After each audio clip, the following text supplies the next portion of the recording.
ஒரு ஊரில் ஒருத்தன் வாழ்ந்துட்டு வந்தான். அவன் மனைவி குழந்தை 3 பேர் வாழ்ந்துட்டு வந்தாங்க. நல்லா தான் போயிட்டு இருந்தது ஆரம்பத்தில். ஆனால் போக போக அவனோட சம்சாரம் பார்த்தா அவங்க கூட நிறைய சண்டை கட்டக்க ஆரம்பிச்சிட்டா. சந்தேகப்படுறா, ஏதோ ஒன்று பேசிகிட்டே இருக்கிறா, திட்டிகிட்டே இருக்கிறா. அவனால் அவளோட டார்ச்சரை தாங்கவே முடியல. அப்புறம் என்ன பண்ணுறான்னா, இவன் அதை தாங்க முடியாதனால அவன் நண்பங்கிட்ட போய் யோசனை கேட்குறான். டே நண்பா, இந்த மாதிரி என்னோட சம்சாரத்தோட தொல்லை தாங்கவே முடியல, ஏதாச்சும் தீர்வு இருந்தால் சொல்லடா அப்படின்னு சொல்லி கேட்குறான். அதுக்கு அவன் நண்பன் வந்துட்டு, கவலைப்படாத, நீ இன்னொரு கல்யாணம் பண்ணிக்கோ, இவகிட்ட சண்டைனா அவகிட்ட போய் இருந்துக்கலாம், அவகிட்ட சண்டைனா இவகிட்ட வந்து இருந்துக்கலாம் அப்படின்னு சொல்லி சொல்கிறான்.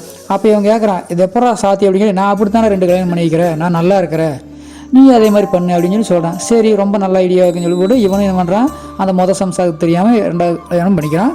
கல்யாணம் பண்ணதுக்கப்புறம் கொஞ்ச நாளுக்கு நல்லா தான் போயிட்டு இருக்குது. இங்கே சண்டைனா அங்கே சண்டைனா இங்கே, இப்படி தான் ஓடிட்டு இருக்குது. ஒரு நாள் என்னாச்சுன்னா, இந்த விஷயம் 2 பேத்துக்குமே தெரிஞ்சு போச்சு. யார் சம்சாரத்துக்கும் தெரிஞ்சு போச்சு, 2வது சம்சாரத்துக்கும் தெரிஞ்சு போச்சு.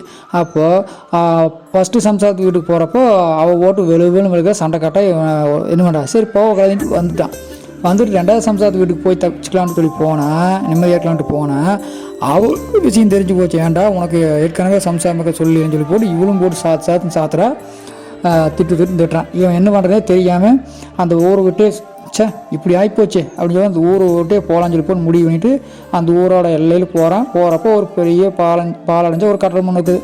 அந்த கட்டடத்துக்கிட்ட போய் அப்படியே உள்ளுக்குள்ளே கொஞ்சம் நாளுக்காக ஒதுங்கணும்.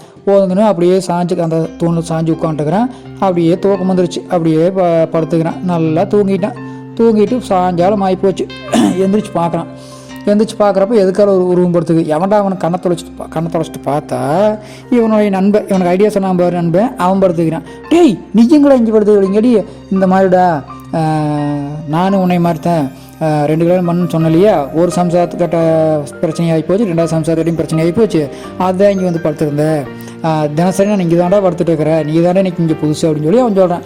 என்னடா சொல்கிற, அப்போ நீ ஏற்கனவே 2 சம்சாரம் கல்யாணம் பண்ணியல, அப்போ உனக்கு இந்த மாதிரி பிரச்சனை இந்த மாதிரி பிரச்சனையாகி இங்கே வந்து படுத்துக்கிறது ஏன்டா கிட்ட முதலையே சொல்ல அப்படின்னு சொல்லி கேட்குறேன். அப்போ தான் அவன் சொல்கிறான், இல்லை எனக்கு அந்த பிரச்சனையெல்லாம் வருங்க எனக்கு முதலையே தெரியும், ஆனால் எனக்கு துணைக்கு ஒரு ஆள் வேணுமில்ல, அதுக்காக தானே நான் கூட சொன்னேன், இப்போ பார்த்து துணைக்கு நீ எனக்கு பண்ணிட்டியா அப்படின்னு சொல்லி சொன்னானா. அப்போ தான் உனக்கு புரிஞ்சு, ஆகா உங்கள்கிட்ட ஐடியா கிடையாது, எனக்கு இது வேணும் இன்னி வேணும்னு நினச்சிட்டானா. இந்த கதை மூலிமா நம்ம தெரிஞ்சுக்க வேண்டிய விஷயம் என்னென்னா, நமக்கு இருக்கக்கூடிய பிரச்சனைகளுக்கு எல்லாத்துக்குமே தீர்வு நம்மகிட்ட தான் இருக்குது. நம்ம அடுத்தவங்ககிட்ட போய் கேட்டோம்னா அது இந்த மாதிரி கேனத்தனமாக கிறுக்குத்தனமாக வில்லங்கமாக தான் வந்து அமையும். அது இன்னி பிரச்சனையை பெருசு தான் பண்ணியோட பிரச்சனையை வந்து தீர்க்காதுங்கிற நல்லா புரிஞ்சுக்கிட்டு, நம்ம பிரச்சனைக்கு உண்டான தீர்வு நம்மகிட்ட தான் இருக்குது அப்படிங்கிறத நல்லா தெரிஞ்சுக்கிட்டு அதுக்கு தகுந்த மாதிரி செயல்பட்டால் நம்ம பிரச்சனை அத்தனையுமே தீர்ந்துடும். அடுத்தவங்ககிட்ட இந்த மாதிரி ஆலோசனை கேட்கக்கூடாது அப்படிங்கிறதுக்காக தான் இந்த கதை சொல்கிறது.